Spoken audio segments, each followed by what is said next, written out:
तो यहाँ पर कहते हैं, शंका करते हैं कि कथम असौ बोधव्य, किस प्रकार से उसको जानने के योग्य है ना, ये परमात्मा किस प्रकार से जानने के योग्य है।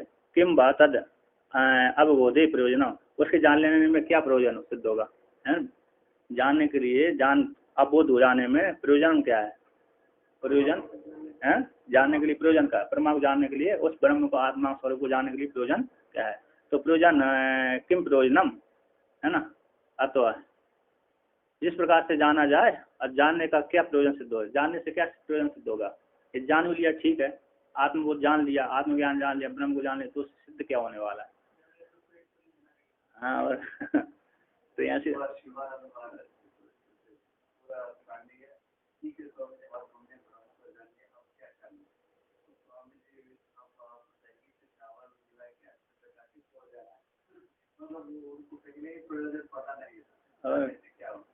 हाँ और क्या, तो यहाँ पर कहते हैं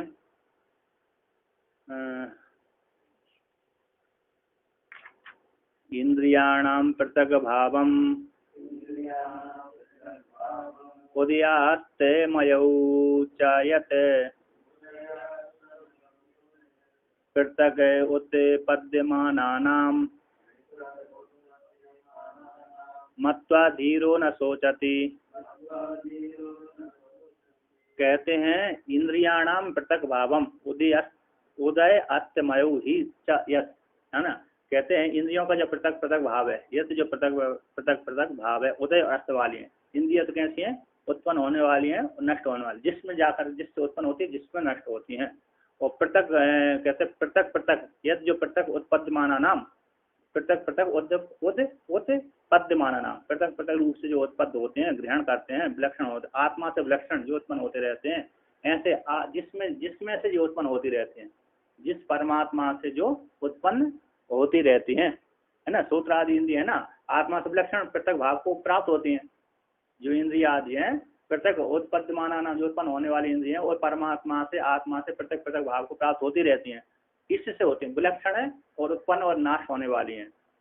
और जो जिससे उत्पन्न हो रही है वो आत्मा सत्य है। ऐसी आत्मा को जानकर, इंद्रिय के स्वरूप को जान करके, इंद्रिय के स्वरूप को जान करके, शरीर के स्वरूप को जान करके और आत्मा के स्वरूप को जान करके मत्वा धीरो न सोचती, इस प्रकार से जान लेता है तो वह ऐसा धीर शोक से युक्त नहीं होता।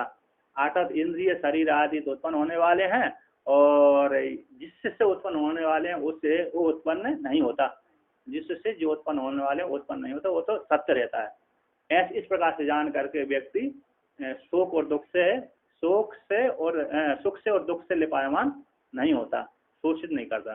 तो शिव कहते हैं इंद्रियाणाम श्रोत्रादीनाम, कहते हैं इंद्रिय श्रोत्रादियों का स्व विषय ग्रहण प्रयोजन है, स्व कारणेभ्यो आकाशादिभ्यो पृथक उत्पद्यमाना नाम अत्यंत विशुद्धात् केवल चिन्मात्र आत्मस्वरूप पृथक भावम स्वभाव विलक्षणात्मकताम तथा।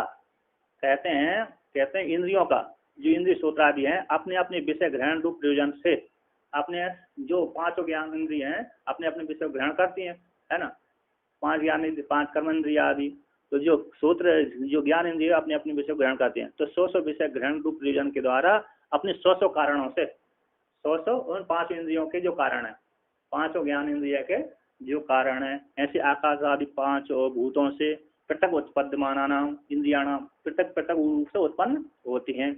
उन तो ऐसे उत्पन्न होने वाली इंद्रियों से अत्यंत विशुद्ध केवल चिन्ह मात्र स्वरूप आत्मा विलक्षण, उनसे विलक्षण है ना। कहते अत्यंत विशुद्धात् केवलात् विशुद्ध केवल चिन्ह मात्र आत्म स्वरूप से पृथक भावम, कौन, ये इंद्रिय आदि पृथक पृथक भाव को प्राप्त होती हैं, जो पंचभूतों से उत्पन्न हुई है, जो अपने अपने विषय को गृहीत करती हैं पृथक भाव को। और कहते हैं स्वभाव से विलक्षण वाली है ना, अपने अपने स्वभाव से विलक्षण वाली स्वरूपात्मकता को प्राप्त होती है। तथा उसी प्रकार से कहते हैं और आत्मा इनसे पृथक है और इंद्रिय इनसे, आत्मा से इंद्रिय पृथक होती हैं। कहते हैं तेसाम उन, तथा उसी प्रकार से तेसाम एव इंद्रियाणाम उदय अस्तमय, स्वभाव से विलक्षण, अपने अपने अपने स्वभाव से कैसे विलक्षण है, यानी कारण से विलक्षण है इंद्रिय आदि। और तेसा उन इंद्रियों का ही, इंद्रियाणाम उन इंद्रियों का ही उदय अस्तमय, कैसे उत्पन्न होते हैं और लीन भी हो जाती हैं। कैसी होती हैं, कारणों से उत्पन्न होती, कारणों में जाकर के लीन हो जाती हैं। उदयास्तमाली है। कहते हैं चा उत्पत्ति पहले आता, इनकी उत्पत्ति पहले देखी जाती है।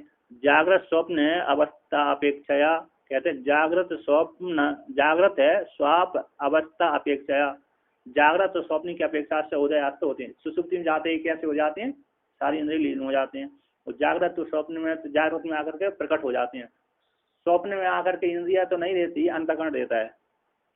स्वप्न में कहते दिखते थे हमारे इंद्रिय जानने वाला, इंद्रियों की वृत्ति रहती है वहां पर। स्वप्न में इंद्रियों की वृत्ति रहती, इंद्रिय नहीं रहती। स्वप्न इंद्रिय मन है ना, स्वप्न इंद्रिय मन, और इंद्रियों की वृत्ति रहती है, मन प्रधान रूप से रहता है वहां पर है? हाँ, वो तो लिंग शरीर हो गया। तो स्वप्न में क्या होती है, प्रधान रूप से इंद्रियों की वृत्ति होती है, मन प्रधान होता है, इंद्रियों की वृत्ति होती है। जागृत अवस्था में जैसे प्रत्यक्ष इंद्रिय होती है, वहाँ स्वप्न में प्रत्यक्ष ऐसी इंद्रिय नहीं होता। वो इंद्रियों के संस्कार होने से मन बन गया, उसमें मन, इंद्रियों के संस्कार रहते हैं। इंद्रियों की वृत्ति मतलब इंद्रियों के संस्कार। हाँ वहाँ पर देख, हाँ तो वहाँ पर देख रहे मन सूक्ष्म वासनामय गोलक है। मन ही बना, वासनामय गोलक है। और सब मन ही बनता है वहाँ पर। मन का परिणाम विशेष है तेज प्रतान, तेज का परिणाम विशेष है। पित्त का परिणाम विशेष है। कहते हैं इसी इस प्रकार से कहते जागृत स्वप्न अवस्था की अपेक्षा से उत्पन्न होने वाले ना आत्मा ही थी, आत्मा से उत्पन्न हो नष्ट होने वाले नहीं। कहते आत्मा से उत्पन्न हो गए पर आत्मा से नष्ट हो गए, ऐसी ना आत्मा नहीं थी। ऐसा महत्व जान करके विवेक से धीरो, और आत्मा की उत्पत्ति नाश नहीं होती, आत्मा की उत्पत्ति नाश नहीं होती, बल्कि इंद्रियों आदि की ही सुसुप्ति जाकर के लीन हो जाती है, जागृत में आकर के प्रकट हो जाती है। वो आत्मा की जगह भी नहीं है। तो कहते हैं इस प्रकार से महत्व जान करके विवेक से जान करके धीरा धीमान न सोचती, सुख से युक्त नहीं होता। कहते हैं आत्मनो नित्य एक स्वभाव से अव्यभिचारित्वात् अव्यभिचारात शोक कारणत्व अनुपत्ति। नित्य एक आत्मा का, नित्य एक स्वभाव वाली आत्मा का व्यभिचार न होने से तो शोक का कारण की उत्पत्ति नहीं होती। व्यभिचार होता तो शोक का कारण होता, ऐसे हमारी इंद्रिय फूट जाती हैं, व्यभिचार हो जाता है, सुसुप्ति जाकर व्यभिचार हो जाता है।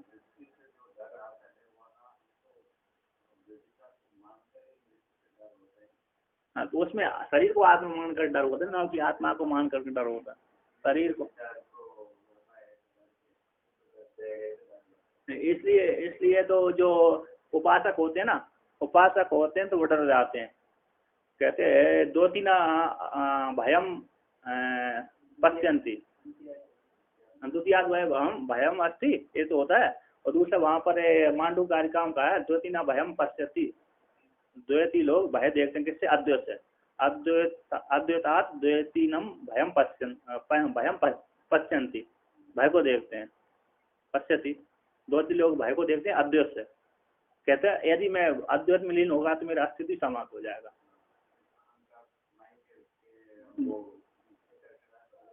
खत्म हो जाएगा। इस जोगी भी शंका कर रहे थे, प्राय करके उपासक ज्यादा डरते हैं।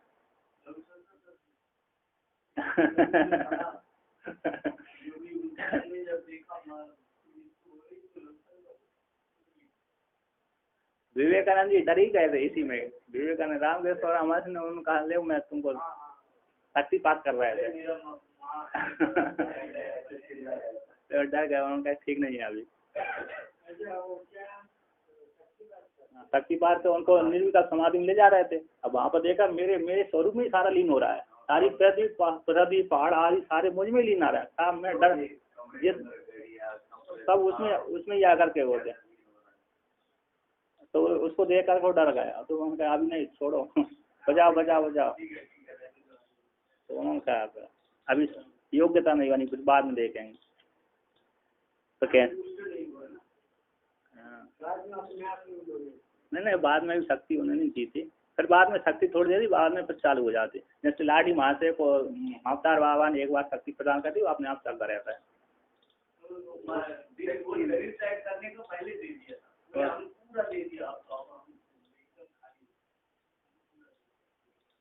हाँ, और क्या, इसलिए भगवान साक्षात नहीं आते। एक एक व्यक्ति ने, बंगाली, एक बिहार का व्यक्ति था, बिहार का था या तो कहीं का था, महात्मा था, तो उसने एक अरे आसाम में जाकर जादू सीख लिया। तो उसने देख लो देवताओं को फोटो दिखा देता जल में। तो उसने कहा, कई लोगों को दिखा दिया, एक को कह दिया मेरे को काली का रूप दिखा दीजिए, शिव जी का रूप दिखा दीजिए, शिव का भक्त होगा। अब शिव जी वहाँ पर उनका ठीक है, डरना नहीं हुआ है। और देखना, उससे कह दिया, उससे बोल दिया था इससे बाहर नहीं निकलेंगे, ये देवता है ना, बाहर नहीं निकलेंगे और तुम डरना नहीं।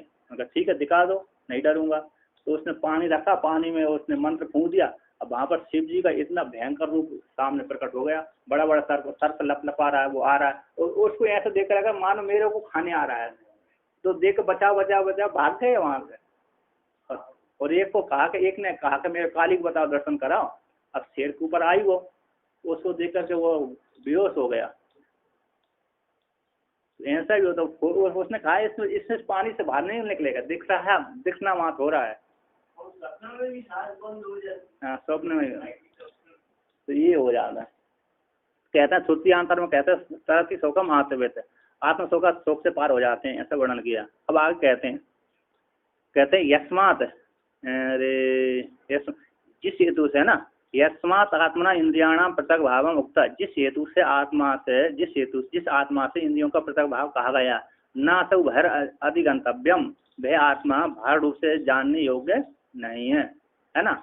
असौ यह आत्मा भार अधिगंतव्यम न, यस्मा इसी हेतु से पृथक आत्मा, जो पृथक आत्मा है सा सर्वस्व, सभी की पृथक आत्मा है। बाहर जैसे इंद्रियों तो घटपट आदि कुछ बाहर रूप से जानती, ऐसी आत्मा पृथक रूप से बाहर नहीं दिखती, बाहर नहीं दिखती, इसलिए सभी की आत्मा है, सभी के भीतर दिखती है, इसलिए सभी सर्वस्व आत्मा है ना, सभी की आत्मा पृथक आत्मा। तत्कथम तत्व कथम, सभी की आत्मा कैसे कही जाती, किस प्रकार से प्राप्त होती है, उसको लेकर कहते हैं इंद्रियेभ्यः परम मनो मनसः सत्यमुत्तमम् तत्वाद् अदि महानात्मा महतो व्यक्तमुत्तमम्। कहते इंद्रियों से, वहां से आठवां नाम बोला था, आठवां नाम आठों से इंद्रिय पर था, है ना। पूर्व में जो कार्य का श्लोक का सूत्र आया था, आठवां नाम इंद्रिय, आठवां नाम परहा इंद्रिय, इंद्रिय को परमना है। अच्छा अच्छा अच्छा, हाँ 64 नंबर पृष्ठ पे है।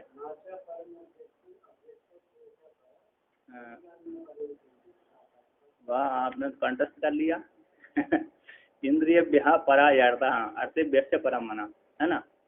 इंद्रिय ब्याह परा यार्ता अर्थ व्यस्य परम मना, मन सस्तु परा बुद्धिर आत्मा महान परा, 64 नंबर पृष्ठ पर है। तो यहाँ पर कहते हैं, यहाँ पर तो सीधा इंद्रियों से सीधा पर कह दिया, वहाँ तो इंद्रियों से पर, अर्थ से पर मन कहा था। कहते मन और इंद्रियों, वहाँ पर अर्थ, और यहाँ पर अर्थ और इंद्रियों को एक करके बोल दिया, एक करके बोल दिया, इसलिए इंद्रियों से आगे बोल दिया। तो इंद्रियों से पर मन है, वहाँ तो इंद्रिय से मन, इंद्रियों से पर विषय से अलग थे, तो वहाँ से आगे मन, यहाँ दोनों एक करके बोल दिया, है ना, सीधा सीधा बोल दिया, दोनों एक करके कि इंद्रियों के द्वारा, इंद्रियों से उसके पीछे सूक्ष्म होते हैं, उससे पर मन होता है। तो इंद्रियों से पर मन हो गया, और मन से, इंद्रियों से पर कैसे मन हो गया, और मन से सप्तम उत्तम, मन से श्रेष्ठ कौन है, बुद्धि है, वो से व्यष्टि बुद्धि है, समष्टि बुद्धि नहीं, यहाँ पर व्यष्टि बुद्धि उत्तम है। और सत्वाद यानी व्यष्टि बुद्धि से अधि महान, ऊपर महान आत्मा समष्टि बुद्धि है, हिरण्यगर्भ है। और हिरण्यगर्भ से कहते हैं मैं तो, हिरण्यगर्भ से अव्यक्तम उत्तमम, अव्यक्त परमात्मा ईश्वर, है ना, तो हो गया अव्यक्त हो गया, ईश्वर हो गया, अनादि अनिर्वाच्य अविद्या हो गई, अव्यक्त हो गया, वो उत्तम है।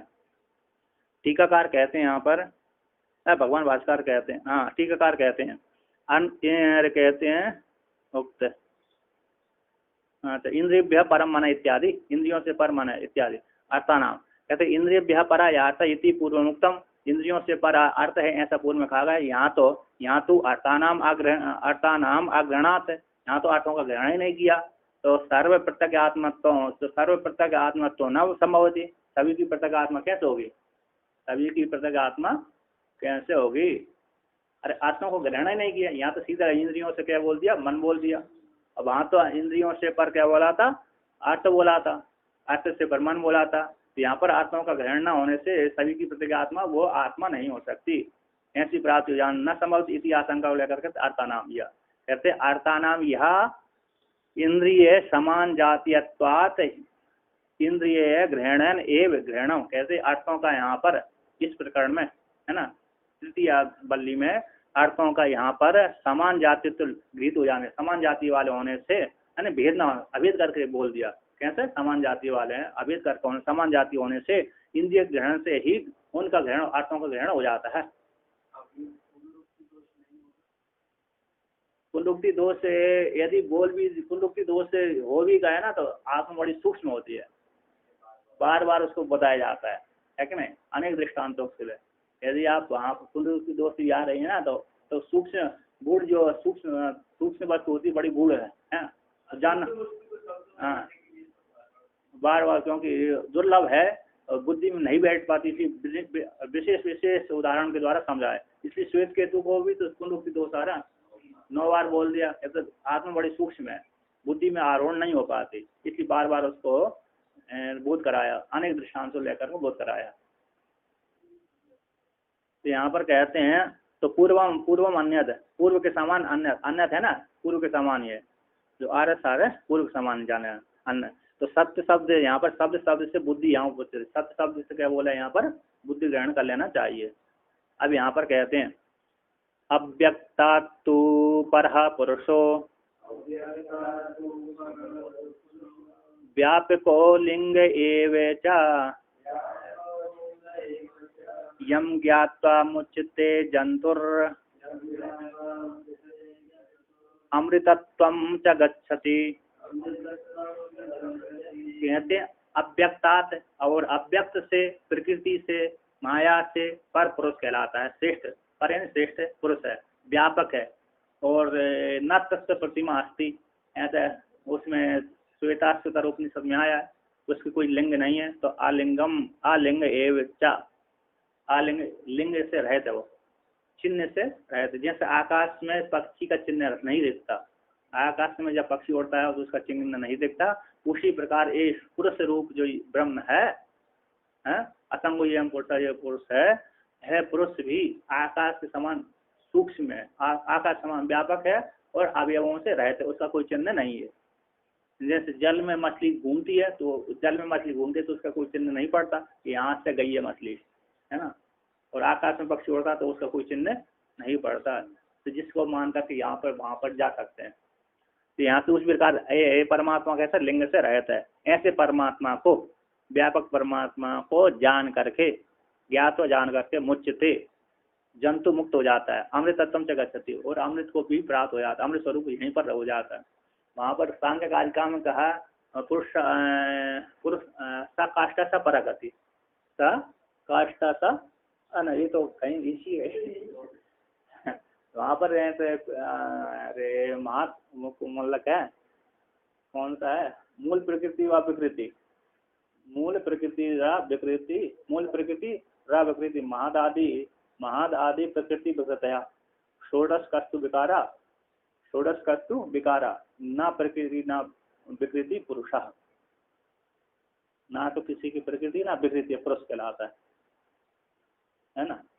प्रकृति मूल जो प्रकृति है वो प्रकृति कहलाती है, सत्वगुण रहित तम स्वरूपात्मक वो प्रधान है और प्रकृति कहलाती है ना, कारण है।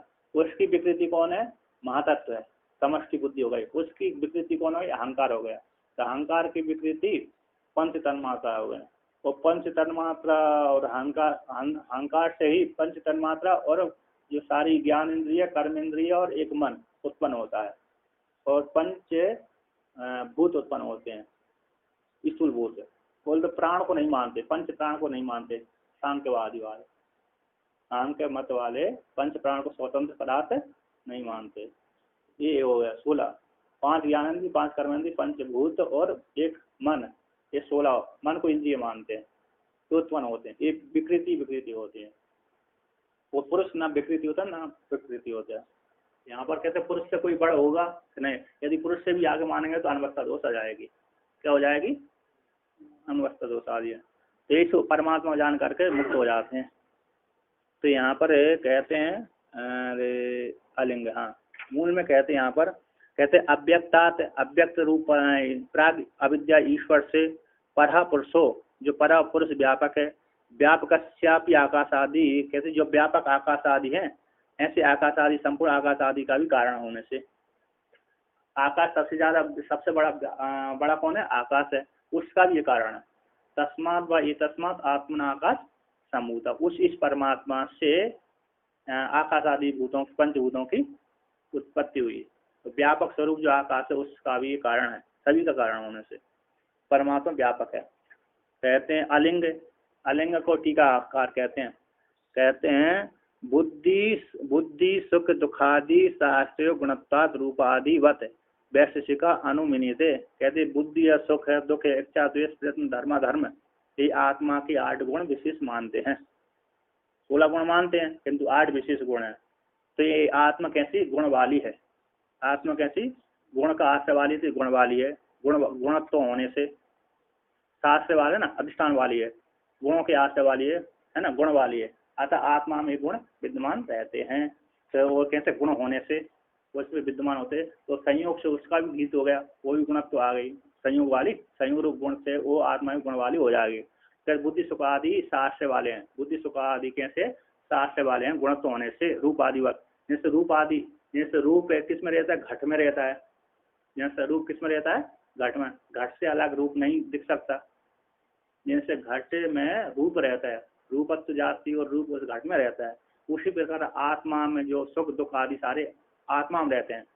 और इस वेदांत के मत में सारे सुख दुख आदि अंतःकरण के धर्म है। और नैयायिकों के मत में सारे सुख दुख आदि जो 8 विशेष गुण हैं वो आत्मा के धर्म है, आत्मा में रहते हैं। कौन? जैन मानते होंगे अस्ति नास्ति नास्ति।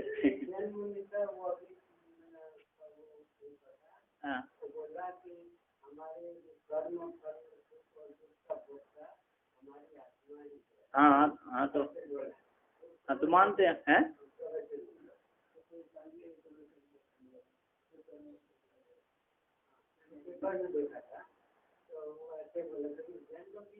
हम मानते तो हैं, जैन ही मानते हैं और बुद्ध भी मानेंगे। बुद्धि तो बुद्धि में है।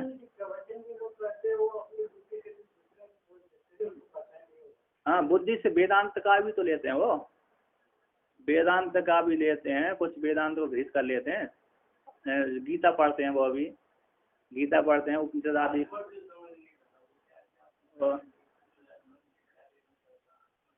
क्योंकि वो भी खंडन समस्या होते, खंडन नहीं कर पाते ना, वो अभी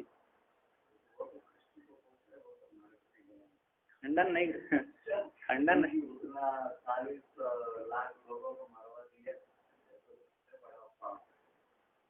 तो खंडन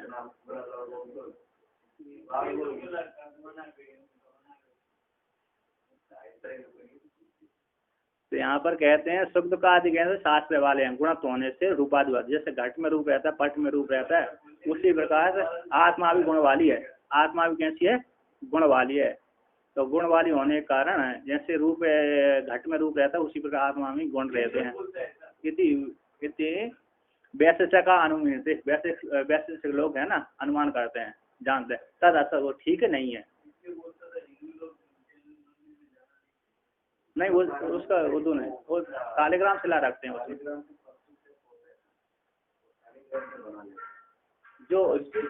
जो दरवाजे पे ना, दरवाजे में सालिग्राम शिला को रखते हैं नीचे, ऊपर जहाँ, इसीलिए वो है निषेध किया ना कि वो इसको दिया। विष्णु का अंश है, उसको नीचे रखते थे उसमें। अब 4 ना रखते हो, मुख्य हेतु ये है। इसी बात उनको यानी करना, खंडन करना है उनको, क्या उसी में दोष लगा कर जाना है।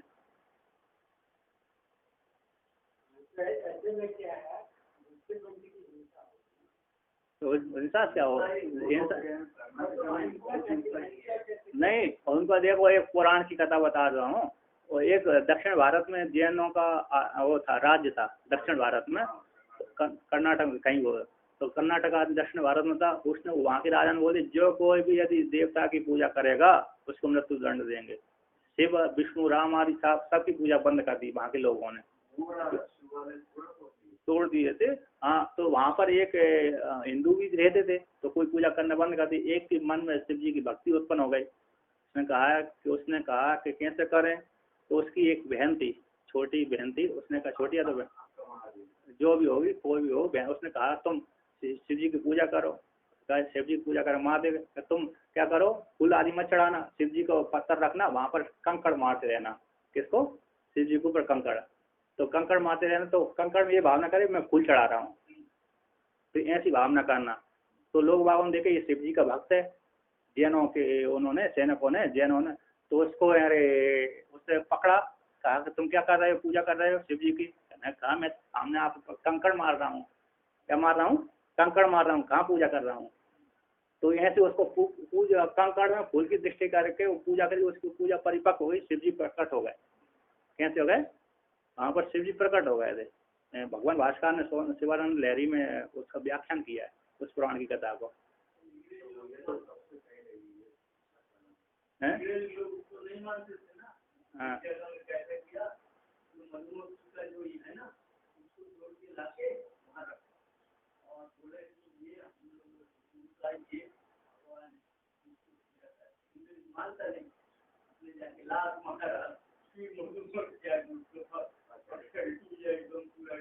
अंग्रेज को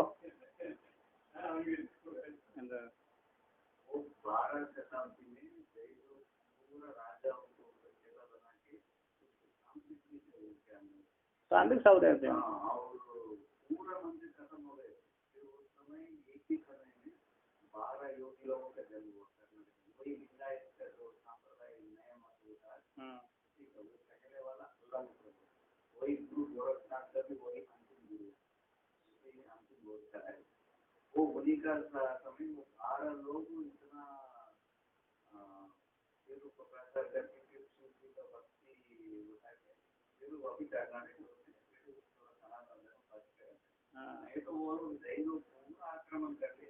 हाँ, तो ये चलता है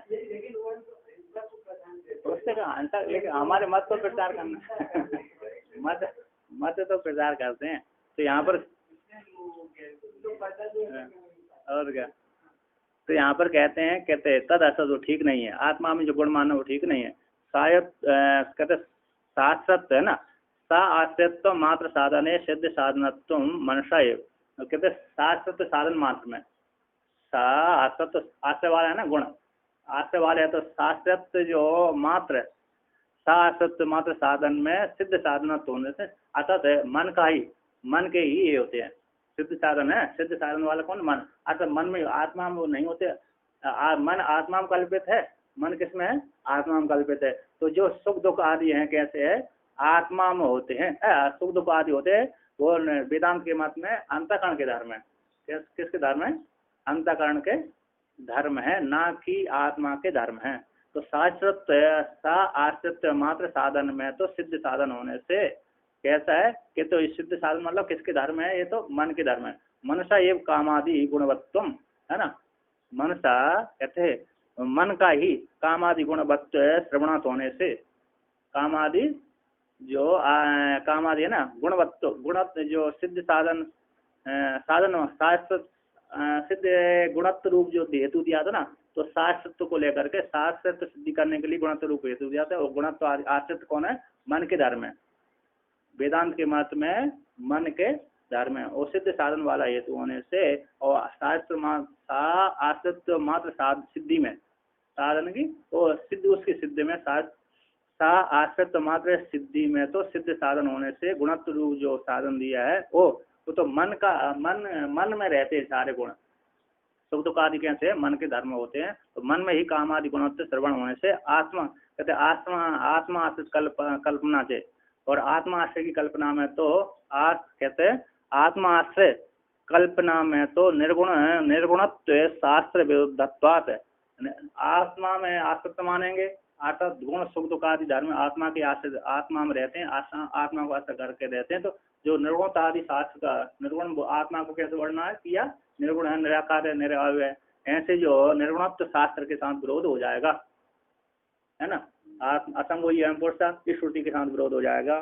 तो विरुद्ध होने से आत्मा का, कहते आत्मा के साथ है, आत्मा के साथ बुद्धि आदि का अविनाभाव ग्रहण न होने से, आत्मा के साथ बुद्धि आदि का अविनाभाव का ग्रहण न होने से, आत्मा के साथ अविनाभाव बोल नित्य संबंध अविनाभावत्व, जो नित्य संबंध होता है उसको अविनाभाव बोलते हैं। ऐसे बुद्धि आदि का भी आत्मा के साथ नित्य भाव न होने, नित्य संबंध न होने से, नित्य संबंध का ग्रहण न होने से बुद्धि आदि न आत्मलिंगम, बुद्धि आदि जो सूक्ष्म शरीर है आत्मा का लिंग नहीं है। इसलिए आत्मा के धर्म होते हैं सुख दुख आदि, मन के धर्म है। आत्मा तो मन से रहते, लिंग से रहते है ना, लिंग से रहते। उसी कहते अलिंगो लिंगते गम्यते एन तलिंगम बुद्ध्यादि तद अविद्यमानम अस्य इति शो अयम अलिंगम अलिंग एव लिंग, अलिंग लिंगते गम्यते, लिंग किसको बोलते हैं, लिंगते गम्यते बोधयति लिंगम, लीनम अर्थम बोधयति लिंगम, छुपी अर्थ को बोध कराए उसको लिंग कहते हैं। तो जिसके द्वारा लिंगते गम्यते, जिसके द्वारा जाना जाता है तब उसको लिंग कहते हैं, वो बुद्धि आदि है।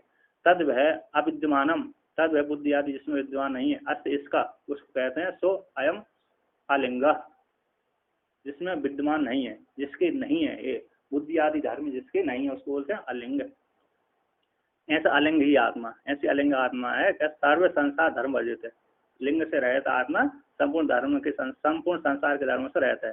तम एम आत्मानम, कहते इस जिस आत्मा को ज्ञातवा जान करके आचार्य से शास्त्र से मुच्यते जंतु मुक्त हो जाता है।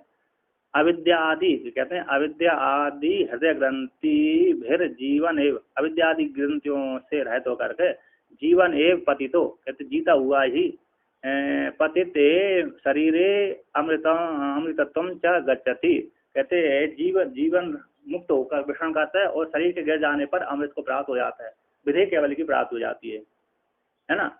और जीवन रहते शरीर को रहते यहाँ पर ही, ये तो अविद्या आदि जो कर्म से हृदय आदि ग्रंथियों से मुक्त हो जाता है। अविद्या जंतु कैसे अविद्या आदि हृदय ग्रंथि है उनसे मुक्त हो जाता है, ऐसे आत्मा को जान करके, और जीता हुआ जहाँ पर जीता हुआ जीवन मुक्त अवस्था रहता है और शरीर के पतित हो जाने पर अमृतत्व भवति, विधेय केवल की प्राप्ति होती है। जब तक शरीर नहीं छूटा तब तो जीवन मुक्ति में रहता है, और जब शरीर छूट जाता है विधेय केवल की प्राप्ति हो जाती है, अमृत को प्राप्त हो जाता है। सो वैसे अलिंग परो अव्यक्त पुरुष इति पूर्वेण एवं संबंध, इससे वो अलिंग है परमात्मा, पर अव्यक्त से पुरुष, अव्यक्त से पर जो पुरुष, अव्यक्त से पर पुरुष अलिंग ऐसा जाना जाता है। इसी पुरुष से संबंध कल्याण से, अव्यक्त से ईश्वर से पर श्रेष्ठ पुरुष कहलाता है। ऐसे पुरुष स्वरूप वो विद्वान पुरुष बन जाता है ना।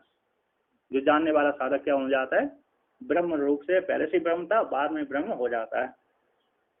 इस प्रकार से वर्णन किया।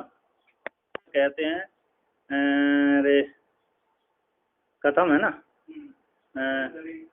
कथम तरी अलिंग से दर्शनम उपपद्यते, किस प्रकार से अलिंग परमात्मा का दर्शन ज्ञान उत्पन्न हो सकता है ना। कहते हैं न सम दृश्ये तिष्ठति रूपम अस्य न चक्षुषा पश्यति कश्चनैनम हृदय मनीषः मनसाभिक्लिप्तो या एतद् विदु अमृतास्ते भवन्ति। कहते हैं न सम दृश्ये तिष्ठति रूपम अस्य इस ब्रह्मण आत्मा, इस आत्मा रूप ब्रह्म का कहते संद्र से दर्शन का विषय न, दर्शन के जो घटपट आदि रूप है ना, घटाटी जो रूप होते हैं दर्शन का विषय होते हैं, ऐसे परमात्मा का रूप दर्शन के विषय वाला रूप न भवति न तिष्ठति न विषय भवति न उपलब्धते, है ना। अतः इंद्रियों के विषय परमात्मा नहीं होता। कहते हैं रूप ही नहीं है, दर्शन के विषय वाला जो रूप है उस परमात्मा विद्वान नहीं है। जब रूप नहीं है तो कहते ना चक्षुषा पश्यति कश्चन, कोई एनम परमात्मा, एनम इस परमात्मा को फिर चक्षु के द्वारा कैसे देखेगा। पहले उसमें रूप होए, घट जैसा रूप होए परमात्मा में, हमारे पास पहले धन हो तो दूसरे व्यक्ति लोग हमको देख कर, धन को देख करके हमारे पास मांगने आएंगे। अरे हमारे पास पहले से देख लिया इसके पास तो जो तो रोडपति है, अब रोडपति है तो कौन उसके पास मांगने के लिए जाएगा, है कि नहीं। पहले से मालूम है ये व्यक्ति कौन सा है, रोडपति है। तो रोडपति होने के बाद रोडपति के पास कोई नहीं जाता, करोड़पति के पास ही सब सभी कोई जाते हैं। तो परमात्मा कैसा रोडपति है, अर्थात कोई रूप नहीं है उसके पास, इसलिए चक्षुषा न पश्यति, ऐसे नहीं। तो इसलिए उस परमात्मा है और तो चक्षु के द्वारा उसको, चक्षु के द्वारा नहीं देखा जा सकता है परमात्मा। तो किस प्रकार से देखा जा सकता, कहते हृदय मनीषा, हृदय में जो वेदांत विज्ञान के द्वारा शुद्ध हो गई, निर्मल हो गया, यार ये पुण्य करते करते जिसका अंतर्गत चित्त हो गया, श्रवण मनन करते आते सारे राग रोज जिसके निकल गए, ऐसे बुद्धि के द्वारा मनन के द्वारा अभिक्लिप्त का अभिसमर्थित हो, प्रकाशित हो जाता है। यानी शुद्ध अंतःकरण बुद्धि के द्वारा, शुद्ध अंतःकरण बुद्धि का वो विषय बन जाता है ना। या कोई कहते हैं, या कोई जो कोई साधक है एतद इस परमात्मा को जानते, इस प्रकार से जानता है, ते अमृता भवंती, अमृत हो जाते। मांडुक्य कारिका में इसका वर्णन किया है। कहते हैं कि जिन्होंने मांडुक्य कारिका के भगवान भास्कर के उस मंगलाचरण में लास्ट में वर्णन किया था कि जो कोई, जिस किसी ने गुरु के शरण लिए, ब्रह्म रूप गुरु के ब्रह्म में निष्ठा रखी है, जिस किसी ने ब्रह्म में निष्ठा रखी है, ऐसे व्यक्ति के इनके पास जो है वो उसमें परिणत भाव हो गए, ब्रह्म में परिणत भाव हो गए। ऐसे उनमें रहने वाली जो अविद्या आदि भय था, उन व्यक्ति साधकों के हृदय में जो अविद्या आदि भय बैठा हुआ था, वह वेदांत कहते हैं आचार्य के उपदेश से उत्पन्न होने वाली बुद्धिवृत्ति, आचार्य के उपदेश से उत्पन्न होने वाली बुद्धिवृत्ति, उस बुद्धिवृत्ति में फलकारूढ़ ब्रह्म उत्पन्न होता है। उस बुद्धिवृत्ति में कौन होता है, फलकारूढ़ जो ब्रह्म ही, जो फलकारूढ़ ब्रह्म होता है बुद्धिवृत्ति में, जो चेतन अभिव्यक्त हो जाता है, फलकारूढ़ ब्रह्म, वो ब्रह्म ही उस अविद्या को नाश करता है। वहां पर मांडुक्य कारिका में टीका में लिखा है, कहते हैं आचार्य के जो अविद्यादि भय था, उस अविद्यादि भय को नष्ट करने वाली आचार्य के उपदेश से उत्पन्न होने वाली बुद्धिवृत्ति, उस बुद्धिवृत्ति में फलकारूढ़, फल जैसे लोहे का है, लोहे को क्या कर देते हैं हम, चौन कर देते हैं, उसके आगे ऊपर पानी चढ़ा देते हैं, तो लास्ट का चौन होते कि नहीं होती, कुल्हाड़ी की धार, कुल्हाड़ी की नीचे का मोटा भाग है, अरे उसको नहीं काट पाता, लेकिन लास्ट की चौन काटती है, नहीं काटती, चाकू पर लास्ट की चौन ही काट देती है। ऐसी बुद्धिवृत्ति में जो फलकारूढ़ ब्रह्म है, तो ब्रह्म ही नाश करता है। ऐसे ये कार्य के द्वारा धारण किया, हनन करता है। ऐसा ना वहां पर वर्णन किया, ना खलु जड़ा बुद्धिवृत्ति वस्तु सामान्य सामर्थ्यम अंतरण ज्ञानम सकार्यम अपने तुम अलम। कहते जो जड़ बुद्धि है ना, वो कार्य के सहित, अज्ञान रूप कार्य के सहित अज्ञान को नाश करने में समर्थ नहीं होती। स्वतंत्र जड़ बुद्धि अज्ञान रूप कार्य के सहित जो मूल अविद्या है उसको नाश करने में समर्थ नहीं होती, बल्कि बुद्धिवृत्ति में फलकारूढ़ ब्रह्म ही अविद्या और अविद्या के कार्य को नाश करता है। ऐसे मांडुक्य कारिका में वर्णन किया।